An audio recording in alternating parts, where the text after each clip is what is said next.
გამარჯობა მეგობრებო, მოგესალმებით ყველას. ვითვალისწინებთ თქვენ თხოვნას კომენტარებში და ჩემს მოგზალებულ აზრს მოგახსენებთ ამერიკაში ცხოვრების შესახებ.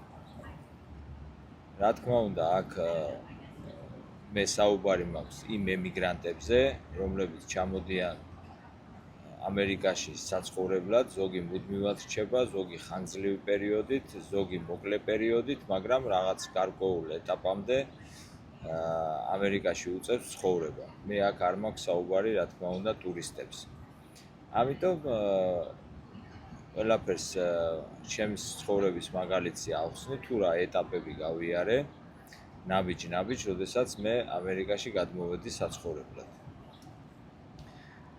რა სირთულეები ელის ემიგრანტს, რომელიც მოდის და პირველად ჩამოდის ამერიკაში.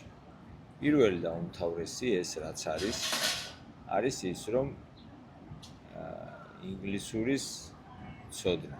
ანუ ინგლისურ ენას უნდა ფლობდეთ აუცილებლად. არ ვსაუბრობ მე იმაზე, რომ მაგალითად რაღაც fluent, ანუ ყველაზე კარგად საუბრობდეთ, მაგრამ საკმარისია სალაპარაკო basic ინგლისური მაინც იცოდეთ საწყის ეტაპზე. მერე უკვე შეაჩვევთ ყურს, რაღაცა მიეჩვევით საუბარს და გააუმჯობესებთ, მაგრამ როცა საერთოდ ერთი სიტყვა არ იცით და ისი აპირებთ ემიგრაციას ამერიკაში, ჩემი აზრით ეს ძალიან დიდ პრობლემებს შეგიქმნით ჩამოსვლის დღიდანვე. ამიტომ ჯობია, როცა ჩამოდიხარ ამერიკაში საცხოვრებლად, როგორც ემიგრანტი, ჯობია, რომ ინგლისური ენა რაღაც დონეზე მაინც იცოდე, რომ შენი საქმეები გააკეთო, ასე ვთქვათ. მერე უკვე ნელ-ნელა გააუმჯობესე. და კიდევ ყველაზე მთავარი შემდეგ, ანუ ენის შემდეგ ყველაზე მთავარ პრობლემად მიმაჩნია უკვე ახალ ჩამოსული ემიგრანტებისთვის საცხოვრებელი. ამ პრობლემას თითქმის ყველა ეჯახება, ვინც გადმოდის ამერიკაში. მე სხვა ქალაქების მაგალითზე, რა თქმა უნდა, ვერ გეტყვით, მე უბრალოდ ვისაუბრებ ყველაფერს ნიუ-იორკის მაგალითზე. ძალიან ბევრი ქართველი ცხოვრობს და ალბათ ვინც უყურებს ახლა ამას აქ მაცხოვრებელი, დამეთანხმება, რომ ბინის პრობლემა, ანუ საცხოვრებლის პრობლემა ახალი ჩამოსულისთვის ეს არის უმთავრესი საწყის ეტაპზე. საქმე რაშია? რთულია ზოგადად ნიუ-იორკში დაქირავება ბინის, იმიტომ რომ ბინის ქირაობა პირდაპირ მიბმულია შენს კრედიტ ისტორიაზე. ანუ რა ისტორია გქონდა შენ კრედიტებთან დაკავშირებით, ან თუ გქონდა აპარტამენტი მანამდე ნაქირავები, ანუ ეს ყველაფერი, რასაც ისტორია ქვია და რასაც კრედიტ ისტორია ქვია, ასევე კრედიტ ისტორიაში გულისხმობ ბანკებში, ანუ რა ეს კარტები, რომელიც ყველას გააჩნია აქ, საბანკო კარტები, რა ქულები აქვს იმაზე დაგროვილი საკრედიტო ქულები. იმის მიხედვით ქირავდება ბინები. ვინაიდან ახალ ჩამოსულს არანაირი კრედიტ ისტორია არ გააჩნია და არც სხვა ისტორია, რაც ბინის დაქირავებასთან არის დაკავშირებული, ამიტომ მას არავინ არც ერთი აგენტი არ მიაქირავებს ბინას. ასეთ შემთხვევაში უკვე რა ხდება? ანუ უწევს ძალიან ბევრ ადამიანთან დაკავშირება, ძალიან ბევრ აგენტთან დაკავშირება, თხოვნა ბინის დაქირავებასთან დაკავშირებით და შეიძლება მონახოს ისეთი ვინმე, ისეთი აგენტი, რომელიც მიაქირავებს ბინას, მაგრამ აქაც უკვე დიდ ხარჯებთან არის ეს დაკავშირებული. ანუ აგენტი იღებს თავის მომსახურების საფასურს, იმისათვის, რომ ბინა მოგაქირავოს.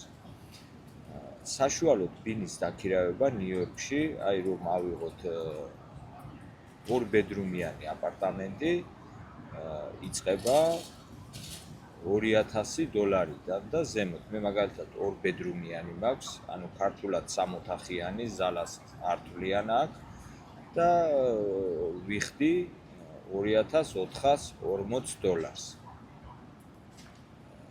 უფრო ერთოთახიანი ან სტუდიოს ტიპის აპარტამენტი ცოტათი ნაკლები ღირს, მაგრამ არც იმდენად ნაკლები, რომ რაღაც დიდი სხვაობა იყოს. და როცა აგენტისგან ქირაობ ბინავს, ამ შემთხვევაში აგენტი იღებს, ანუ ერთი თვის რენტის ფულს, აი დაუშვათ პირობითად ბინახის $2000 ქირა თვეში, აგენტი გამოგართმევს $2000 თავის მომსახურების საფასურს, შემდეგ მოგიწევთ $2000 დეპოზიტის დადება და ასევე მოგიწევთ თავიდანვე ბინის ქირის გადახდა, ისევე 2000.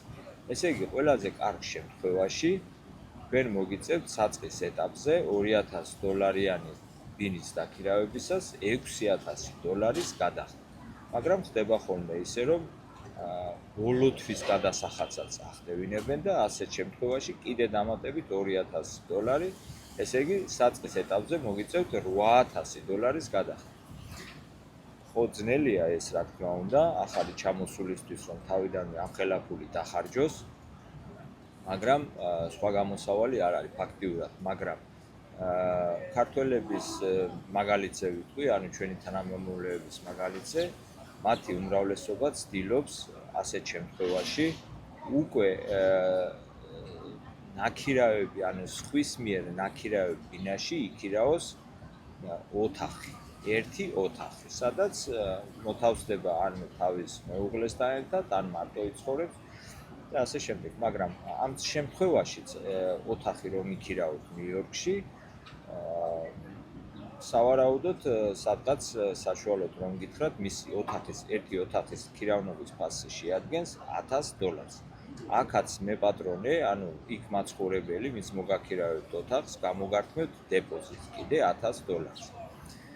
ვისაც ამის საშუალება არ აქვს, ასეთ შემთხვევაში უკვე ორნი ქირავობენ ხოლმე ერთ ოთახს და იყოფენ რენტის ფულს.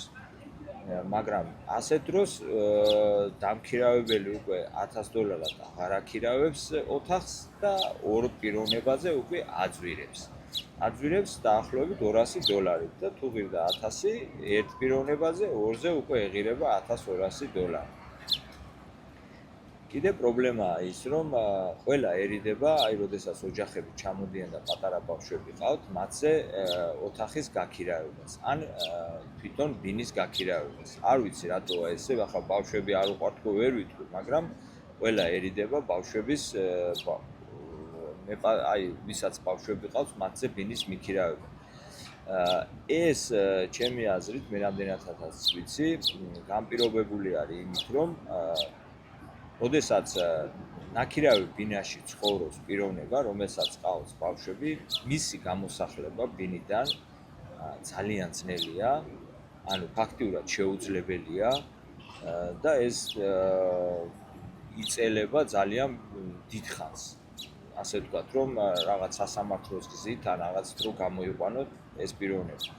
ისეთ შემთხვევაში, როდესაც დაუშვათ ამ ბინის ქირას არ იხდის, მაგრამ მაინც აგრძელებს ცხოვრებას, მაგრამ თუ ბავშვებთან ერთად არის, აი ფაქტიურად ძალიან ძნელია მისი ბინიდან გამოყვანა. ალბათ ეს მიზეზია, რომერიდებიან ბავშვიანზე ბინის გაქირავებას, მაგრამ შეუძლებელი, რა თქმა უნდა, არაფერი არ არის და ქირავნობაც შესაძლებელია. უბრალოდ ბევრიც და მოგიწევთ.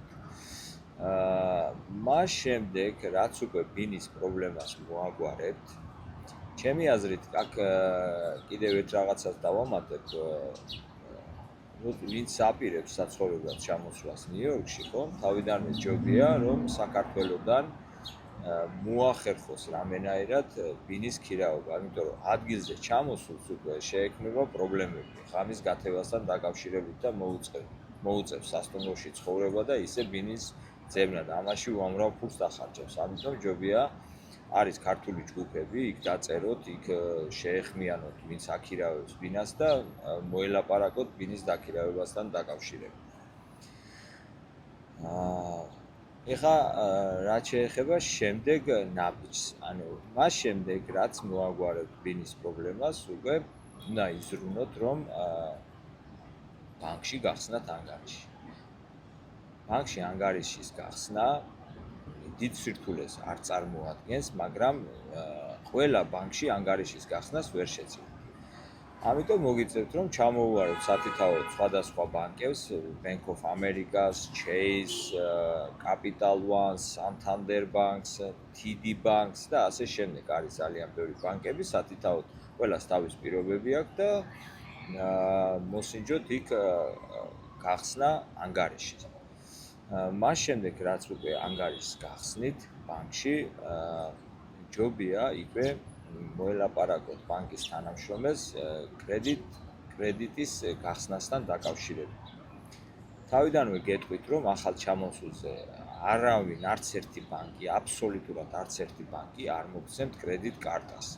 ამისათვის საჭიროა, რომ თავიდან ააშენოთ რაღაცნაირად კრედიტ ისტორია და როგორ ხდება ეს? ძალიან ბევრ ბანკს აქვს ესეთი პროგრამა, რომ გაძლევენ კრედიტ კარტას, ოღონდ იმ კრედიტ კარტაზე დებთ თქვენ ფულს. ანუ ბანკის ფული არ იდება, დადებთ თქვენ ფულს $300. ეს კარტა აღჭურვილია როგორც კრედიტ კარტა, ისე ასეთი ფუნქციებით და როგორც კრედიტ კარტას, ისე ხმარობთ და ბანკი აკვირდება თქვენ, ანუ როგორ განკარგავთ თქვენ კრედიტს. აქ რა იგულისხმება, რომ დაუშვათ თვის განმავლობაში დახარჯავთ რაღაცა გარკვეულ თანხას და უკვე როდესაც უწევს შევსების პერიოდი, უნდა შეავსოთ უკვე ის კარტა, ანუ რამდენს ხარჯავთ თქვენ, იმას აკვირდება ერთ სიტყვით ბანკი. სადღაც 6 თვეში ან 5 თვეში უკვე ბანკი მას შემდეგ რაც შეისწავლის თქვენს კრედიტის ხარჯვასთან დაკავშირებულ სიტუაციას, მიიღებს გადაწყვეტილებას და თქვენ თანხას გიბრუნებთ უკვე უკან და გაძლევთ ახალ კრედიტ კარტას, სადაც უკვე ბანკის ფული იდება, რა თქმა უნდა, ჩვეულებრივი კრედიტ კარტა, როგორებიც ვიცით, ისეც მოგცემთ უკვე ბანკი. შეიძლება უფრო ადრეც მოგცეთ, 3 თვეში მოგცეთ, მაგრამ ეს ბანკის ნებაზია, კეთილნებაზია, ასე ვთქვათ, დამოკიდებული და წინასწარ ვერ განსაზღვრავ. ასე იწყებ კრედიტ ისტორიის შენებას. კრედიტი ახლა მინდა გითხრათ, რომ კრედიტ ისტორიის გარეშე ფაქტიურად ამერიკაში ცხოვრება არის შეუძლებელი, იმიტომ რომ ყველაფერი, აბსოლუტურად ყველაფერი დამოკიდებულია და მიბმულია კრედიტ კარტასთან, ანუ თქვენ კრედიტ ისტორიასთან. დაწყებული დაუშვათ ბინის ქირაობასთან, ბინის ქირაობიდან, რა ვიცი, გაგზელებული მანქანის ყიდვით, ტელეფონის ყიდვით, თუ საყოფაცხოვრებო ნივთებით, აბსოლუტურად ყველაფერი მიბმული არის კრედიტ ისტორიასთან. უნდა გქონდეთ კარგი კრედიტ ისტორია, რომელიც ესე იგი ნაბიჯ უნდა ააშენოთ. თვითონ კრედიტ ისტორიაც დამოკიდებულია იმაზე, რა ხანგრძლივობის გაქვს, ანუ ახალ გახსნილ კრედიტ კარტა შეიძლება ქულა გქონდეთ სიტყვაზე რაღაც 700 ქულა, ეს კრედიტ ქულა, მაგრამ ეს კი ითვლება კარგად 740 სიტყვაზე, მაგრამ სამაგეროდ ისტორია არ აქვს კრედიტ კარტას, ანუ ის ისტორია არ აქვს, რომ რამდენიმე წლის ისტორია, რომ ბანკი გენდოს. ესეა ამერიკაში, ამიტომ ამას ვერ გაიქცევით და ჯობია რომ თავიდანვე დაიწყოთ პარალელურად კრედიტ ისტორიის შენება და მოუთხიდეთ ძალიან თქვენს კრედიტ ისტორიას. კრედიტ კარტებს თავისი სპეციფიკა აქვს, მის გამოყენებას, მის ხარჯვას და მასე საუბარი ახლა შორს აგვიყვანს, რომ მაგიხსნათ ყველაფერი, მაგრამ ზოგადად გეუბნებით, რომ კრედიტ ისტორია ეს არის ძალიან აუცილებელი ამერიკაში. ხო, ეხლა რაც შეეხება კიდევ რა გჭირდება როგორც კი ჩამოყვანთ. შემდეგი ნაბიჯი აუცილებელია, რომ გააკეთოთ მართვის მოწმობა. გააკეთოთ ეს უხეშად თქვი ახლა, მაგრამ აიღოთ, ჩააბაროთ გამოცდა და აიღოთ მართვის მოწმობა. ამისთვის არის როგორც საქართველოშია მომსახურების სააგენტო, შინაგან საქმეთა სამეცნიერო მომსახურების სააგენტო, ისეა აქაც ნიუ-იორკში და მას ეძახიან DMV-ს. DMV-ში უნდა მიხვიდეთ, წარადგინოთ თქვენი პასპორტი, წარადგინოთ თქვენი კრედიტ კარტა, რაღაც 6 ქულა გაქვთ მოსაგროვებელი და ყველა დოკუმენტს, რომელსაც თქვენ წარადგენთ, ქულები აქვთ იმას. ასევე უნდა წარადგინოთ ბილი ეს არის კომუნალური გადასახადის ქვით არის, სადაც აღნიშნული არის თქვენი საცხოვრებლის მისამართი, რითაც DM-ის მიგიცებ თუ რა მისამართზე ცხოვრობთ, ასევე ამონაწერი ბანკიდან, სადაც ასევე სტეიტმენტი, ანუ იგივე სტეიტმენტი, სადაც ასევე თქვენი საცხოვრებლის მისამართი არის დაფიქსირებული. ძალიან ადვილია DM-ში მართვის მოწმობის გამოცდის ჩაბარება. ვერ ვიხსენებ ახლა ზუსტად რამდენი კითხვა არის, მაგრამ თუ არ ვცდები არ მინდა შესწავლა შეგიყვანოთ, მაგრამ აი უადვილესია გამოცდის ჩაბარება. რაღაც შეგიძლიათ DM-ში მიხვიდეთ, აიღოთ იქ არის საგამოცდო წიგნები, ბროშურები, გადაავლოთ თვალი, ნახოთ რა საგზაო ნიშნებია ამერიკაში, ყველაფერი ეს ისწავლოთ და ძალიან ადვილად ჩააბარეთ. შემდეგი ეტაპი უკვე ეს არის მართვის, ასე იგი, როცა უკვე თეორიულ ნაწილს ჩააბარეთ, შემდეგ იწევთ პრაქტიკული გამოცდის ჩაბარება. აქაც ერთი რამე მინდა გითხრათ, რომ რაც უნდა გაითვალისწინოთ. როგორი კარგი ტარებაც არ უნდა იცოდეთ, როგორი კარგი გამოცდილებაც არ უნდა გქონდეთ მანქანის მართვის თქვენს ქვეყანაში, ამერიკაში ცოტა განსხვავებული არის ამ მხრივ არ გულისხმობ მოძრაობის წესებს, უბრალოდ მანქანის მართვის ფორმა არის განსხვავებული ქართული მართვის ფორმისგან. და მოგიწევთ აი ამ ზუსტად აი ამ მართვის პრაქტიკაში შესწავლა, რომ გამოცდაზე არ ჩაიჭრათ. ეხლა არც გამოცდის დეტალებს მოგიყვებით, როგორ ხდება, მაგრამ მინდა გითხრათ, რომ ძალიან ადვილია პრაქტიკის ჩაბარება, ასე რომ მაგის არავის არ შეეშინდეს, ისეთები აბარებენ, ვისაც საერთოდ მანქანაზე წარმოდგენა არ ქონდათ. ამისთვის საჭიროა, რომ თქვენ გაიაროთ, ესე იგი, პრაქტიკულად გაიაროთ აი ეს მართვის წესები ნიუ-იორკში, ვიდრე გამოცდაზე გახვალთ, 1-2 გაკვეთილი საკმარისია უკვე, როგორ რანაირად რა უნდა გააკეთოთ. აი მაგალითად, თუნდაც აი stop sign-ზე რომ მიდიხართ, ხო, ესეთი წესია, რომ stop sign-ზე რომ მიდიხართ და ესე იგი, ხო უნდა გაჩერდეთ, არა, stop sign ნიშნავს, რომ მთლიანად უნდა გაჩერდეთ, აი მანქანა მთლიანად უნდა გაჩერდეთ და მერე უნდა გააგრძელოთ გზა, მაგრამ აი თუ დაუკვირდებით ამ stop sign-ზე გაჩერებასაც თავის წესები აქვს. თუ stop sign-ზე ხედავთ, რომ არის ზებრა გადასასვლელი, ქვეითა გადასასვლელი, ანუ ჯერ ჩერდებით აი ამ ზებრასთან, იხედებით მარცხნივ, მარჯვნივ, მერე ოდნავ წინ გადიხართ და უკვე stop sign-ზე ჩერდებით და მერე კიდე იხედებით. ანუ აი ესეთი რაღაც ნიუანსები აქვს, რომელიც უნდა ისწავლოთ რა. გეტყვით, რომ ეს ძალიან ადვილი, არაფერი არ არის, უბრალოდ უნდა დაემორჩილოთ წესები და გამოცდასაც ადვილად ჩააბაროთ. მართვის მოწმობას როცა აიღებთ, უკვე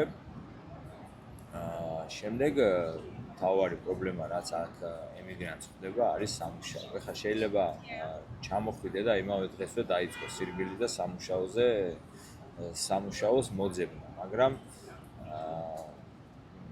ნუ ყოველ შემთხვევაში გააჩნია აზიაპირებ მუშაობის დაწყებას და შეიძლება ისეთი რაღაცაზე გინდოდეს მუშაობის დაწყება, რომ მართვის მოწმობა გჭირდება. ამიტომ ის ეტაპები ახლა რასაც ვყვები, ეს ყველა ვარიანტში გასავლელია. სამუშაოს ხრივ ახლა რა ხდება ნიუ-იორკში?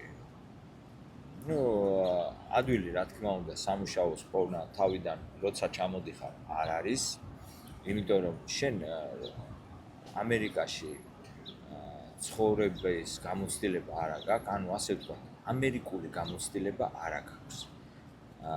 ამერიკულ კომპანიებს ვისაც არ უნდა დაუკავშირდი აქ, ხო, და გაიგებენ რომ ახალი ჩამოსული ხარ, ან თუნდაც არ დაუმალო, კაი არ უთხრა ახალი ჩამოსული ხარ, მაგრამ სადგიმუშავია რო გეტყვიან, უბრალოდ ვერ ეტყვი, ხო, სადგიმუშავი. მაგრამ საჭიროა ამერიკული გამოცდილება და ასე ვთქვათ, ამის გარეშე ამერიკულ კომპანიებში მუშაობა გაგიჭირდებათ. ესე იგი, რა გელოდებათ? გამოდის, რომ უნდა იმუშაოთ რაღაც ცოტა ისეთ შავ სამუშაოებზე, სადაც ესე იგი, მუშაობის დაწყება არც თუ ისე ძნელია, მაგრამ გაითვალისწინეთ, რომ ანაზღაურება იქნება დაბალი. არ იქნება ისეთი რისი მოლოდინიც გააქვთ, მაგრამ გარკვეული პერიოდის გავლის შემდეგ, როცა უკვე გამოცდილებას შეიძენთ, თქვენ თვითონ გაანალიზებთ და თქვენ თვითონ დაგეგმავთ თუ სად, როგორ და როგორ წახვიდეთ. თავიდან ახლა რა სამუშაოებია, მაგალითად, შეგიძლიათ მიხვიდეთ, ბევრი რესტორანია ნიუ-იორკში, თვითონ კერძოდ ბრუკლინში, ქართული რესტორნები, გნებავთ სხვა რესტორნები, სადაც ან მიმტანად მიგიღებენ, ან ჭურჭლის მრეცხავად, ან რაღაც ესეთ იმაზე დასაქმდებით. საცხობებია, ასევე თუ ცხობა შეგიძლიათ, მაგალითად შეგიძლიათ ცხობელად იმუშაოთ.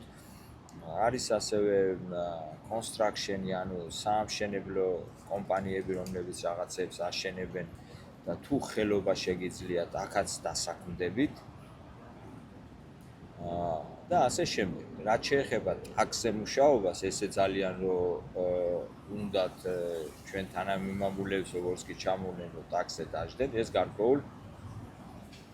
გარკვეულ სირთულეებთან არის დაკავშირებული, იმიტომ რომ ნიუ-იორკს აქვს თავისი კანონი, ანუ ჩვეულებრივი მართვის მოწმობით ვერ დაждდებით ტაქსზე და ვერ იტაქსავებთ, ამისათვის საჭიროა, რომ აიღოთ დამატებითი მართვის მოწმობა, ლიცენზია, რომელსაც ქვია TLC ლიცენზია. ამისთვის უნდა ჩააბაროთ გამოცდა, გაიაროთ სკოლა, ჩააბაროთ გამოცდა, აიღოთ TLC ლიცენზია და შემდეგ აქ იცით თქვენ, რომ ნიუ-იორკში არის სხვადასხვა კომპანიები, როგორც არის Uber-ი, Lyft-ი და უნდა სცადოთ, მაგრამ მე ამ კომპანიებში ჩართვა და ტაქსზე მუშაობა, მაგრამ აქაც პრობლემის წინაშე დადგებით, რადგან არც Uber-ი მიგიღებთ თავიდან და არც Lyft-ი მიგიღებთ, ამისათვის საჭიროა, რომ ესე იგი დარეგისტრირდეთ, ჩაჯდებით wait list-ში, ანუ მოლოდინის რეჟიმში იქნებით და შეიძლება წელიწადმა, 2 წელმა ესე გაიაროს, რომ უბრალოდ არ მოგცენ უფლება ტაქსზე მუშაობის. თუმცა აქაც შეიძლება რაღაცეების მოძებნა, როდესაც TLC ლიცენზია გაქვთ, არის ესეთი კომპანიები, Access არა ეს ეძახიან, ანუ ინვალიდები, ვისაც გადაყავთ, შეგიძლიათ ამ კომპანიებს მიმართოთ და იმუშაოთ wheelchair-ი მანქანებით, ანუ ესე ვეძახთ. wheelchair-ის გადასაყვანი მანქანებია, ესენი Toyota Sienna-ებს აქვს ჩამონტაჟებული, მე ვსყავდა თავის დროზე. რემპი გამოდის უკანა მხრიდან, wheelchair-ი აკავთ, იქ მე უნდა დააბათ და გადაიყვანოთ ეს მოხუცებული, სადაც გეტყვით, რა თქმა უნდა. თუმცა მან დანაზღაურება ბევრი არ არის და საკმაოდ შრომატევადია, მინდა გითხრათ და ძალიან ესე დამღლელი და რთული სამუშაოა. ეს ყველაფერი მე საუბარი მაქვს ნიუ-იორკზე, რა თქმა უნდა, და არა სხვა შტატებზე. მაგალითად, ნიუ-ჯერსში განსხვავებული არის ნიუ-იორკისგან ვითარება, იმიტომ რომ ნიუ-ჯერსი TLC ლიცენზიას არ ითხოვს და იქ თუ გნებავთ, რომ იმუშაოთ ნიუ-ჯერსში, მაშინ ნიუ-ჯერსში უნდა იცხოვროთ. ნიუ-ჯერსის მართვის მოწმობა უკვე საკმარისია, რომ ჩაერთოთ Lyft-ში ან Uber-ში. და იქ არც სპეციალური ნომრები გჭირდებათ და ჩვეულებრივ ადვილია დაწყება ესეთ კომპანიებში მუშაობის, მაგრამ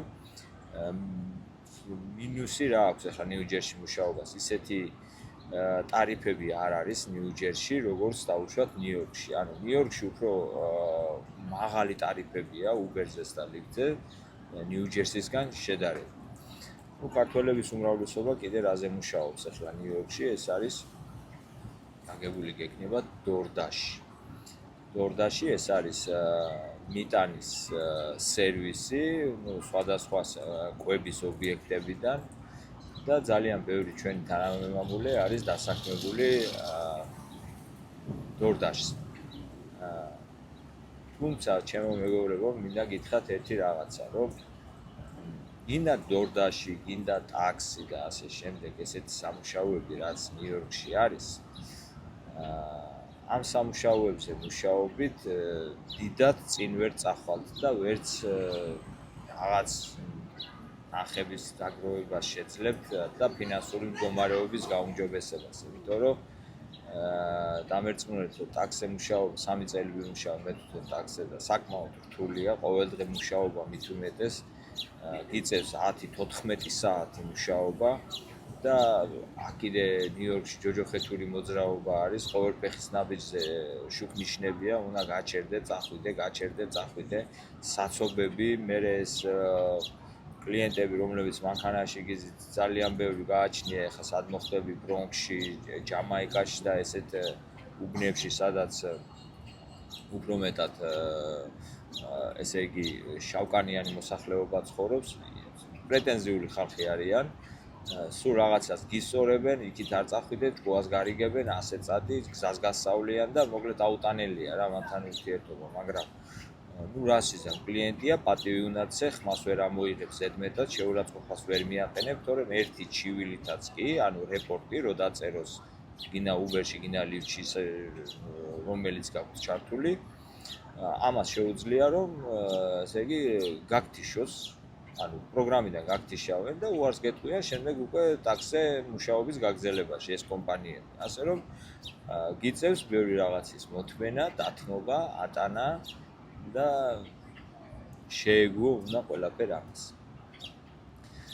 ყველაზე კარგი ვარიანტი ჩემი აზრით რომ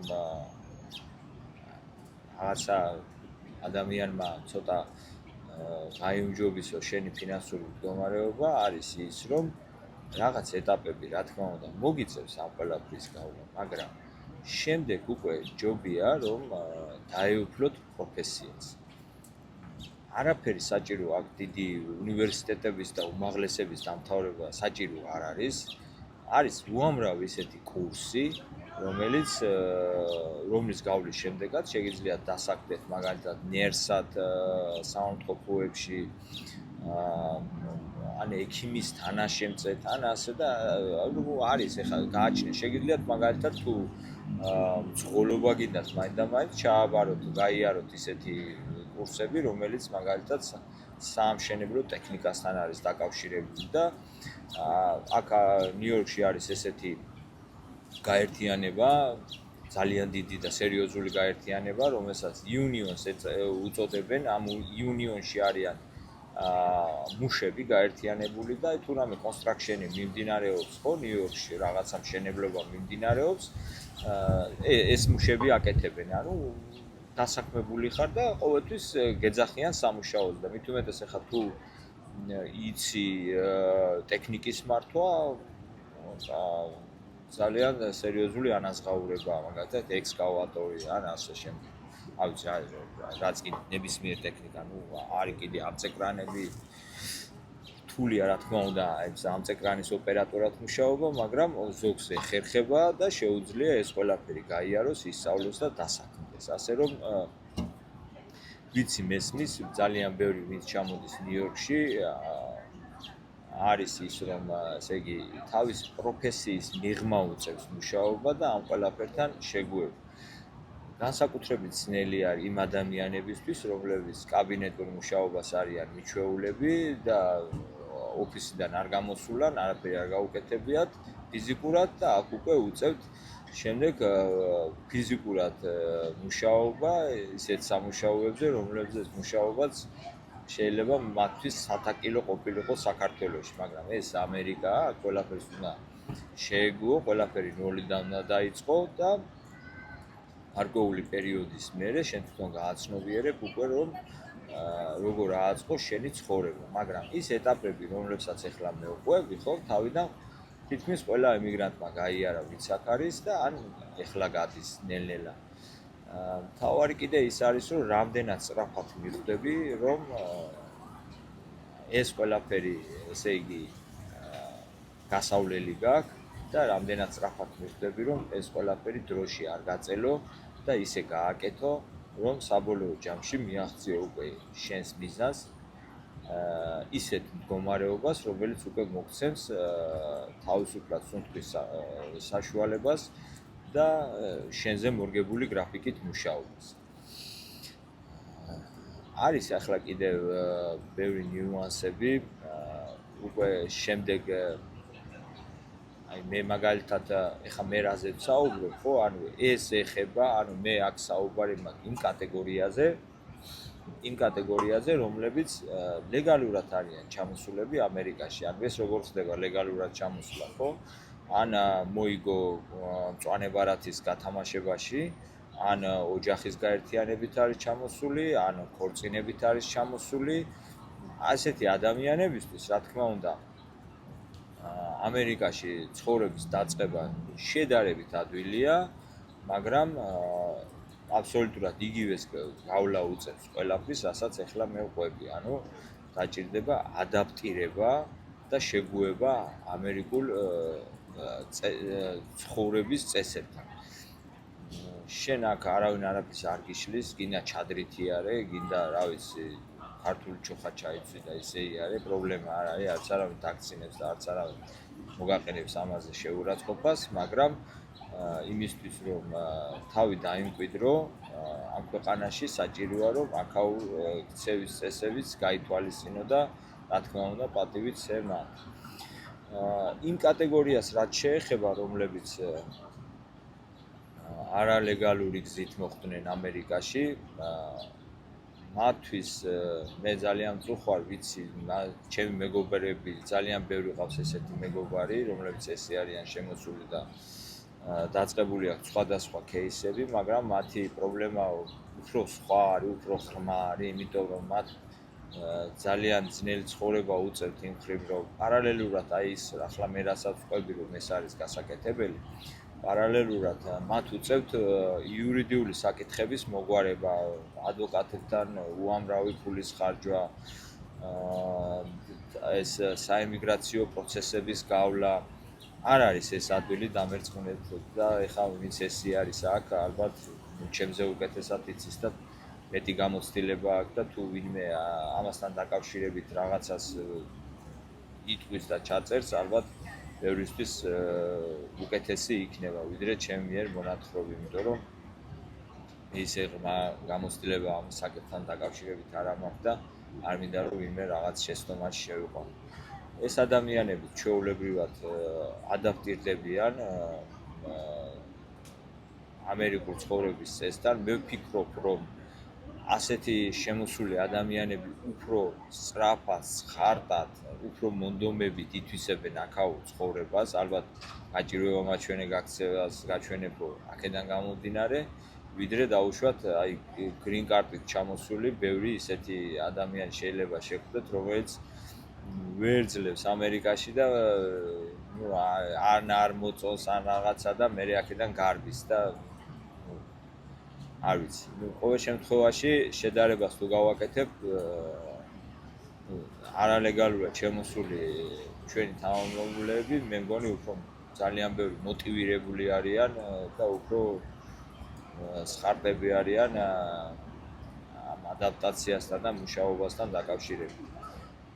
მე იმეც გამოვთქვავ, რომ რა ვიცი, ყველას ხნეობას და ჯანმრთელობას უსურვებ და იმეც გამოვთქვავ, რომ მოაგვარებენ თავიანთ საიმიგრაციო საკითხებს და თავიანთ სურვილებსაც აისრულებენ იმ მხრივ, რომ თუ აქ დამკვიდრება უნდათ, რა თქმა უნდა, დამკვიდრდებიან. კიდე ისი თქმა მინდა, აქ ამერიკაში ჩამოსული ხალხის კატეგორიებიდან ხომ არის ესე გამოვყოფდი, რომ ზოგიერთი, ანუ რაღაც კატეგორია პიროვნებების, რომლებიც ამერიკაში ჩამოდის, თავიდანვე გეგმავს, რომ მისი ვიზიტი ამერიკაში იქნება ხან მოკლე, რაღაც პერიოდი იმუშავებს 2-3 წელიწადი და შემდეგ ისევე დაბრუნდება სამშობლოში. ესეთი კატეგორიის ადამიანები, რა თქმა უნდა, არ ცდილობენ ადაპტაციას და რაღაცეების აი ზედმეტად თავის შეწუხებას და მათ აქვთ კვეთრი ესე ვთქვათ, გამოკვეთილი გეგმა იმის, რომ ფიზიკურად რაც შეიძლება მეტი იმუშაონ, მეტი მოაგროვონ, ფინანსური მხარე გაიუმჯობესონ და დაბრუნდნენ თავიანთ სამშობლოში. მე მესმის ასეთი ადამიანების, იმიტომ რომ მათ თავიანთი მიზანი აქვს, თავიანთი გეგმა აქვს და ღმერთმა ხელი მოუგარდა. არის კიდევ კატეგორია, რომელიც შემოდის აქ ამერიკაში უფრო ხანგრძლივი ყოფნის მიზნით. და ესეთი ადამიანები უკვე მერე ორიენტირებული არიან აი ეს მე რაც ვთქვი რომ ნელ-ნელა განვითარდნენ და აი ესე ერთი მისკდომით რაღაცა ფულის შოვნაზე ორიენტირებულები არ არიან. ასეთი კატეგორიის ადამიანები უფრო აი დროთა განმავლობაში მე ამათ უყალიბდება თავიანთი აზრი რომ აი რაჯობია დაუშვათ საცხოვრებლად ამერიკაში დარჩენა ჯობია თუ სამშობლოში დაბრუნება. ფიქრობ ყველაზე კარგ მდგომარეობაში ალბათ ის ხალხია რომელსაც მწვანე ბარათი აქვს ან მოქალაქეობა აქვს ამ ქვეყნის მათ აქვთ უკვე არჩევანის საშუალება სად რამდენი ხანი იცხოვრონ განსაკუთრებით ამერიკის მოქალაქეებს ძალიან ბევრი ახლა ჩემი ჩათვლით მეც ამერიკის მოქალაქე ვარ და ასევე ვარ საქართველოს მოქალაქე. ხო, ორმაგი მოქალაქეობა მაქვს. ახლა მე ჩემი არჩევანი თუ სად ვიცხოვრებ, ეს უკვე ჩემზეა დამოკიდებული. ანუ შემიძლია სამუდამოდ მუდმივად გადმოვიდე საქართველოში საცხოვრებლად, ისე რომ ამერიკის მოქალაქეობა შევინარჩუნო და პარალელურად ვიყო საქართველოს მოქალაქე. ან დაუშვათ რაღაც პერიოდი გავატარო ამერიკაში, რაღაც პერიოდი საქართველოში. ჩემი აზრით ეს უფრო უნივერსალურია და ესეც ვფიქრობ, რომ მაგალითად გარკვეული პერიოდი ვიცხოვრო საქართველოში, გარკვეული პერიოდი ვიცხოვრო ამერიკაში. რაც შეეხება იმ კატეგორიას, რომლებიც დაუშვათ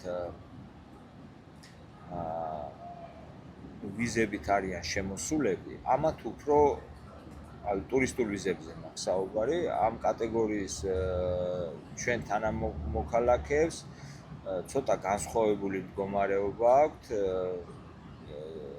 იმ მხრივ, რომ ანუ თავიდანვე უკვე მოტივირებულები ჩამოვიდნენ, უკვე თავიდანვე მომზადებულები ჩამოვიდნენ და მძიმე შრომისთვის, რომ იტყვიან, მზად არიან. და ბევრი ჩვენი ხა თანამემამულე ისეთ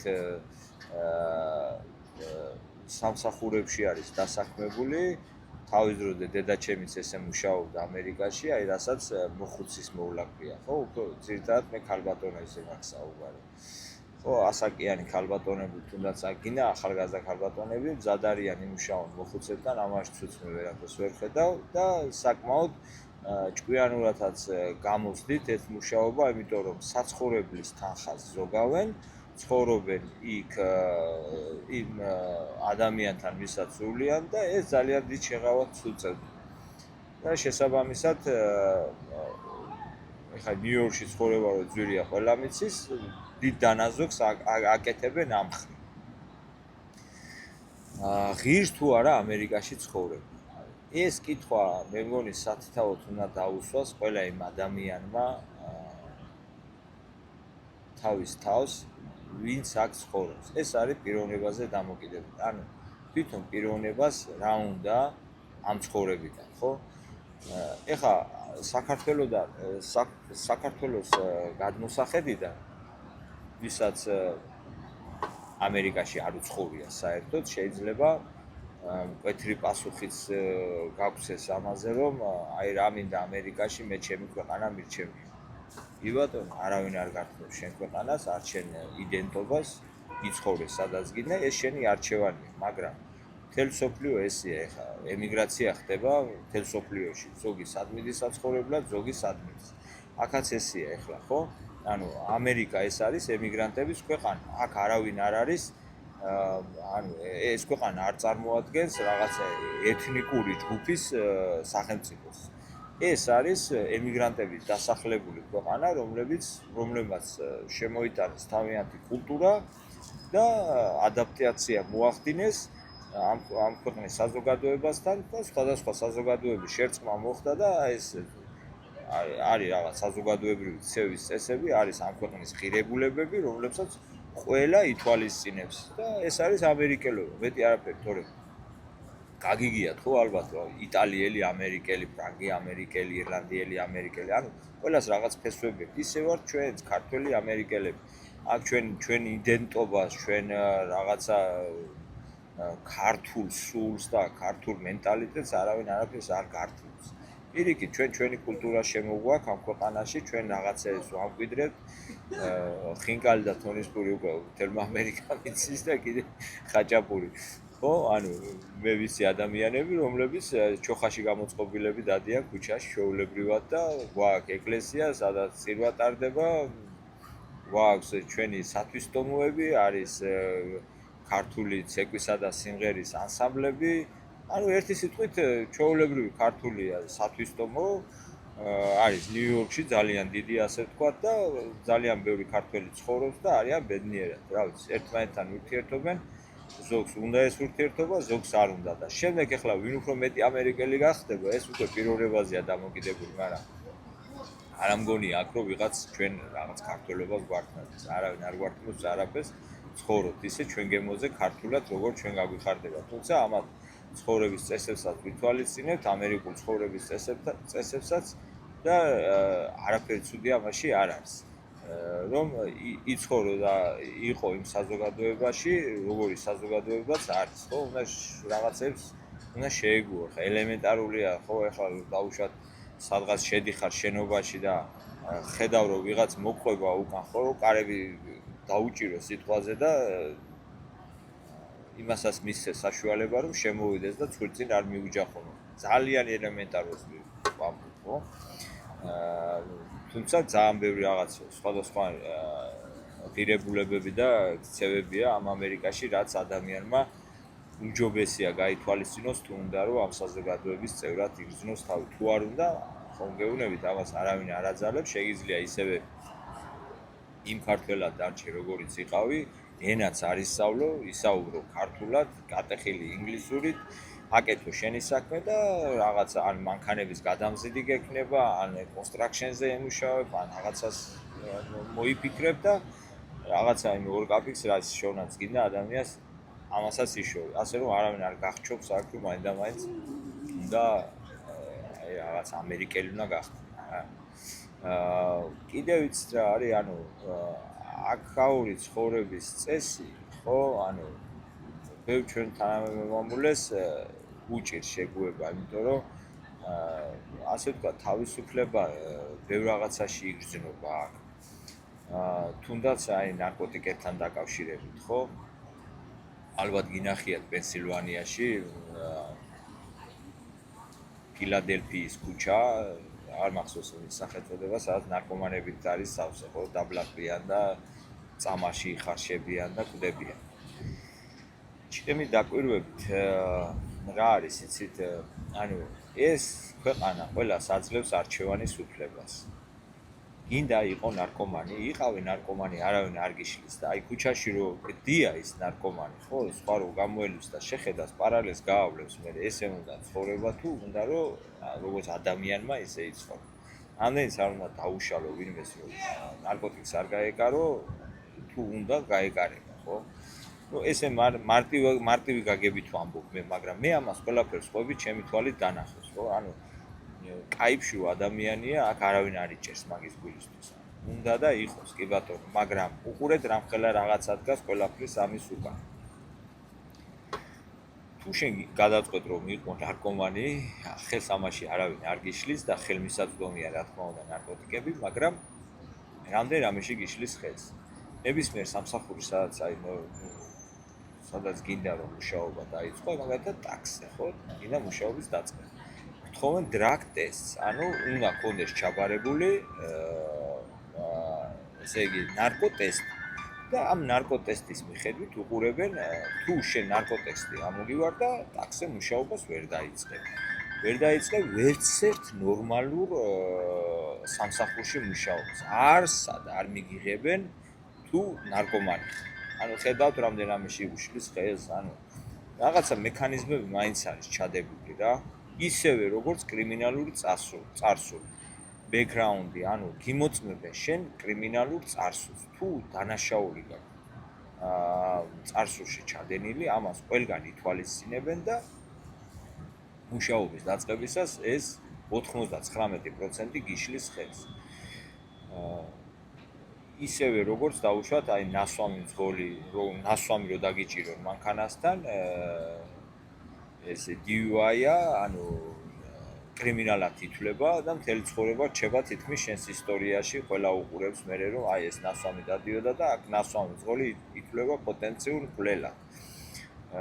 და ეს კრიმინალურ წარსულად გეთვლება და ესეც რა თქმა უნდა მუშაობის დაწყებაში გიშლის ხელს. არის უამრავი მექანიზმები ჩადებული ამ საზოგადოებაში, რომელიც მარტივად რომ თქვა, ესე იგი თუ ჭკუა გაქვს ადამიანს, უნდა ესე იგი ეცადო რომ არაფერი დარღვევა ჩაიდინა. ყველაფერი მოდის ანუ შენ საწინააღმდეგო და ელემენტარულად ავიღებ, თუნდაც ჯარიმები, ხო? დაგიგროვდა მართვის მოწმობაზე ჯარიმები და შემდეგ გინდა რომ წახვიდე ტრაილერზე სამუშაო. დაზღვევა არ მიგიხებს. ანუ დაზღვევა როგორც კი ნახავს რომ პატარა მანქანაზე შენ ჯარიმები ხო და დაზღვევა ითქვეს რომ ამ ადამიანის დაზღვევა პირობითად თუ სხვა ვაზღვევ $200, ამას მე დავაზღვევ $1000. მე იმ კომპანიას არ უღირს შენი აყვანა და აი ხედავთ მე ესეც პრობლემას გიქმნით თუ მუშაობის დაწყებაში. ანუ ნებისმიერი დარღვევა, რასაც ამერიკაში ჩაიდენ, ჩათვალე რომ ამას მოსდევს რაღაცა პირობითი შედეგი უკან. ყოველთვის უნდა იფიქრო ამაზე რომ რაღაცა შედეგი მოყვება ყოველთვის. აი lift shopping-ს ეძახიან ხო მაგალითად მაღაზიაში ფურდობას, რომელიც ევროპაში ესე გავრცელებული.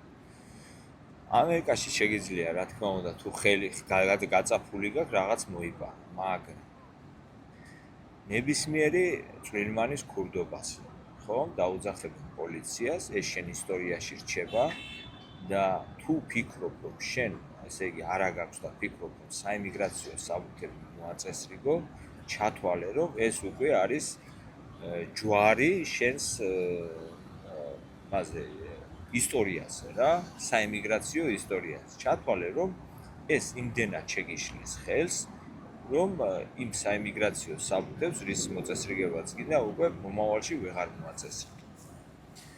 ესეთი რაღაცები არის ბევრი ნიუანსი. ხა ერთი პატარა მონათხრობით, რა თქმა უნდა, მე ამ ყველაფერს ვერ ამოვწურავ, მაგრამ ვეცადე რომ რაღაცეები თქვენთვის აზრები გამეზიარებ. რაც შეეხება ახლა იმის ასე ვთქვათ მას რომ ღირს თუ არ ამერიკაში ცხოვრება, პირადად ჩემთვის ამერიკაში ცხოვრება ღირს და ღირს, იმიტომ ღირს რომ ეს ქვეყანა არის მართლა თავისუფლების ქვეყანა, მართლა თავისუფლად ხარ ადამიანი, არავინ არაფერში არ გსხუდავს, მით უმეტეს თუ ხარ ლეგალურად, ყველა კარები ღია შენი განვითარებისთვის, სწავლა გინდა ისწავლე, მუშაობა გინდა იმუშავე, შენი პიროვნული განვითარება გინდა განვითარდი. უამრავი ხელმისაწვდომობა არის, აი ყველაფერზე. არ გჭირდება არც ბიძაშვილი, არც მამიდაშვილი და არც მამიკო რაღაცა ქარხნის დირექტორი, რაღაც მუშაობა დაგაწყებინოს. ყველაფერი არის შენზე დამოკიდებული, რამდენად სმარტი ხარ, რამდენად მოხერხებული ხარ, რამდენად ადვილად მოახერხი ადაპტაცია საზოგადოებაში და რამდენად დააგროვე ამერიკული გამოცდილება. ეს გიქმნის აი როგორ წინაპირობას იცი, ანუ რომ იღვიძებ ადამიანი ფიქრობ სულიერად უკვე მშვიდად ახარ, რომ გონია რომ დაცული ხარ ამ ქვეყანაში ცირისგან, უმუშევრობისგან, რომ ხვალ რომ გინდოდეს წახვალ და ნებისმიერ რაღაცაზე იმუშავებ და ის საჭმელი ფული რაც შეგჭირდება, გექნება, მაგრამ ესე ხო არ უნდა იფიქრო, უნდა იფიქრო, რომ რაღაცა წინ წახვიდე, რაღაცა განვითარდე, რაღაცა უფრო მაღალ ეტაპზე გადახვიდე და თავიდან ის ფიზიკური შრომა, რომელიც გიწევდა და უწევს ემიგრანტებს, ნელ-ნელა გადაიყვანო ისეთ პირობებზე, რომ ეს პირობები იყოს შენზე მორგებული. რთულია, რა თქმა უნდა, ამერიკაში პირველი ნაბიჯები, მაგრამ როცა უკვე ამ ქვეყანას ნელ-ნელა შეეგუები და გაიგებ, ესე იგი, რა გინდა საერთოდ ცხოვრებაში, მერე უკვე გიადვილდება ყველაფრის გაკეთება. რა ვიცი, ახლა კიდე რა მინდა იცი გითხრათ, მე ვერავის ვერ მოუწოდებ, რომ ამერიკა მიიღე ისეთი, როგორიც დაუშვათ მეგიხასიათე.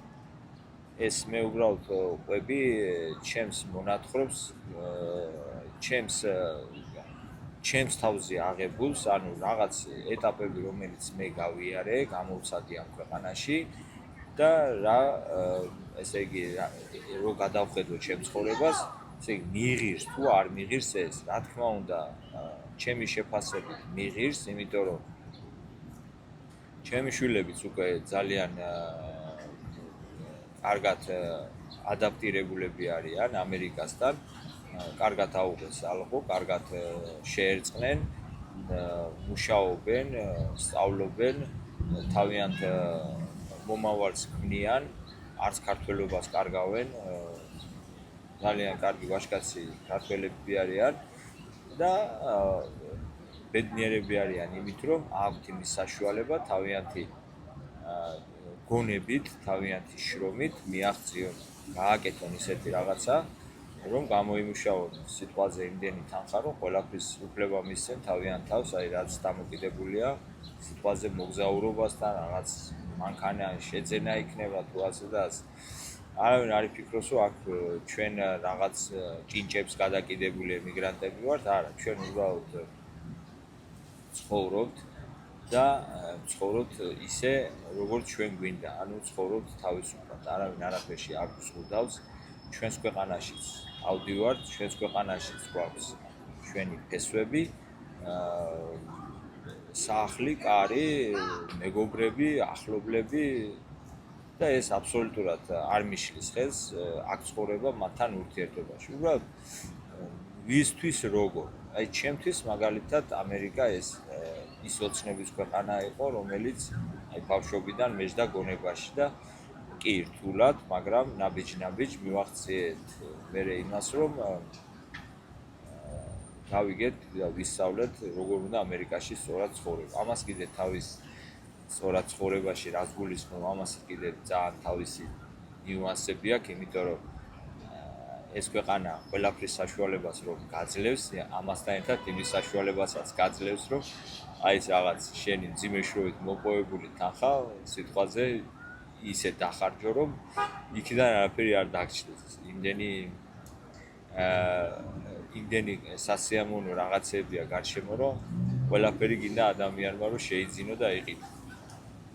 რა თქმა უნდა შეიძინო და უნდა იყიდო და უნდა გაგაჩნდეს რა, მაგისთვის მუშაობ ადამიანი, მაგრამ მოგეუბნებით, ანუ არის ბევრი ცდუნებები არის ამასთან დაკავშირებით. მე მაგალითად ბედნიერი ვარ, რომ ამერიკაში ვცხოვრობ, ბედნიერი ვარ, რომ ქართველი ვარ, ბედნიერი ვარ, რომ ვარ საქართველოს მოქალაქე, ბედნიერი ვარ, რომ მთელი ჩემი შეგნებული ცხოვრება საქართველოში მაქვს გატარებული და ეხლა რომ ამერიკაში ვცხოვრობ, ეს მაძლევს იმის საშუალებას, რომ უფრო მეტი თავისუფლება მქონდეს, უფრო მეტი ანუ ცხოვრებისეული ღირებულებები დავინახო და რაღაც იმის არ მეშინოდეს, რომ მომავალში დამეშველება მაგალითად სამსახურს დავკარგავ და მე როგორ ვიშოვო, ან რაღაცა, ან პენსიით როგორ ვიცხოვრო, ან რაღაცა. აი ამის ყველაფრის უზრუნველყოფა ხდება აქ, რა თქმა უნდა. მე ყველას წარმატებას ვუსურვებ, ვინც ამერიკაში ჩამოდის საცხოვრებლად. ყველას ვუსურვებ იმას, რომ თავიანთი გეგმები და მიზნები განეხორციელებინოთ, როგორც უნდათ. ქართველმა ადამიანმა მეც ვეთანხმები იმას, რომ თავის სამშობლო არ უნდა მიატოვოს და არ უნდა დაკარგოს, მაგრამ ჩემ შემთხვევაში, რა ვიცი, იდეალურ ვარიანტად მიმაჩნია, რომ მე მაქვს იმის საშუალება, რომ აქაც ვიცხოვრო და საქართველოშიც არ დავკარგო არც ფუძე და არც ფესვები და არც მეგობრები. ასე რომ ჩემო მეგობრებო, კითხვაზე ღირს თუ არა ამერიკაში ცხოვრება, თუ ადამიანი შეძლებს ლეგალურად თავის დამკვიდრებას ამერიკაში, ღირს ჩემი გადმოსახედიდან და ძალიანაც ღირს. მაგრამ არა მუდმივად არალეგალად ცხოვრება, ეს ცოტა განსხვავებულია ჩემი აზრით, იმიტომ რომ მუდმივი სტრესის ქვეშ გიწევს ცხოვრება, თუ ვერ აგვარებს საბუთებს, ყოველთვის გააქვს იმის განცდა, რომ შეიძლება საიმიგრაციო სადღაც დაგიჭიროს და გაგაგდოს ამ ქვეყნიდან. ასევე სამსახურებთანაც დაკავშირებით შეზღუდვები გაქვს. ყველა კარები შენთვის ღია არ არის და გიწევს აი რა კარების უტყევა რომ რაღაცას მიაღწიო. მოკლედ ძალიან დიდ სტრესთან არის დაკავშირებული და მე მესმის იმ ადამიანების, ვინც ახლა პროცესშია და საბუთებს აკეთებს რა რთულ პერიოდს გადიან. მაგრამ იმედს გამოუთქვა რომ ყველა ვინც ცდილობს რომ ამ ქვეყანაში ლეგალურად დამკვიდრდეს, ყველა შეძლებს საბუთების მოწესრიგებას და დამკვიდრებას ისე როგორც თვითონ გაეხარდება. ყველას წარმატებას გისურვებთ, ვინც ახლა ამერიკაში ცხოვრობთ და ვისაც მომავალში ან ოჯახის გაერთიანებით, ან ქორწინებით, ან ლატარიაში გამარჯვებით გსურთ საცხოვრებლად ამერიკაში ჩამოსვლა. რავი, welcome. მე ვფიქრობ, რომ ცუდი აზრი არ არის, რატომაც არა, უნდა ჩამოხვიდე, ნახო შენი თვალით, გამოცადო ყველაფერი, შეეგუები, მოგეწონება დარჩები, არ მოგეწონება, წახო შესამშობლოში. ჩემი აზრით კიდე აქ ერთ რაღაცას აქვს მნიშვნელობა ის, რომ ვინც ამერიკაში საერთოდ დამყოფიც არ არის და შორიდან რაღაც აზრები შეიძლება გამოთქვას იმასთან დაკავშირებით, რომ ამერიკაში ცხოვრება კაია თუ არ არის, ვფიქრობ, რომ ცდარია დასაწყისშივე, იმიტომ რომ რაღაცაზე აზრი რო გამოთქვა, მინიმუმ ნამყოფი მაინც უნდა იყოს. იცი ხა არის ის ამ ქვეყნის შესახებ და ისე აქვს რაღაცა აზრი, მკვეთრი აზრი ჩამოყალიბებული, ვურჩევდი რომ ჯერ ნახონ ეს ქვეყანა, ჯერ გაეცნონ აქაურობას და მერე დააფიქსირონ თავიანთი საბოლოო აზრი. ასე რომ რა ვიცი, ღირს ნამდვილად ღირს ამერიკაში ცხოვრება, მე მიყვარს ეს ქვეყანა და კიდე ერთ რამეს დავამატებდი. აი ხო დაუშვათ ყველაზე მთავარი აქ რა არის, ხო? ანუ გინახიათ მაგალითად გინა ან რეალურ ცხოვრებაში, ან ფილმებში, ან რაღაცა, რომ აი ვიღაცა ბომჟია, ვიღაცა ნარკომანია, ვიღაცა კაცს კლავს, ვიღაცა რაღაცას აკეთებს. ვიღაცა აი მაგალითად სადაც ჭამს იქ ყრის და აი რა ღორია და აი როგორ ცხოვრობს აი შენი ამერიკა და რაღაცა. არა, ესე არასოდეს არ შეადაროთ, იმიტომ რომ ხომ გეუბნებით, ანუ თქვენ როგორც გადაწყვეტ იცხოვროთ ამ ქვეყანაში, ზუსტად ისე აიწყობთ ცხოვრება. ხართ მოწესრიგებული ადამიანი, გიყვართ სისუფთავე, გიყვართ კარგი ცხოვრება, ხო? თქვენ ამ ხაზით წახვალთ და ამ ხაზით იცხოვრებთ და იმ კატეგორიასთან, რომელიც ამასთან არაფერი კავშირი არ აქვს, საერთოდ შეხება არ აქვს. ასე რომ თქვენ თვითონ წვიტავთ, თქვენ თვითონ გეგმავთ, როგორ იცხოვროთ ამერიკაში და როგორ მოიწყოთ ცხოვრება და ამაში ხელს არავინ არ გიშლით. აი ეს იყო სულ რაც უნდა მეთქვა, მე მგონი აქაც გრძელი საუბარი გამომივიდა, მაგრამ ვისთვისაც საინტერესოა, შეიძლება რაღაცა შეიძლება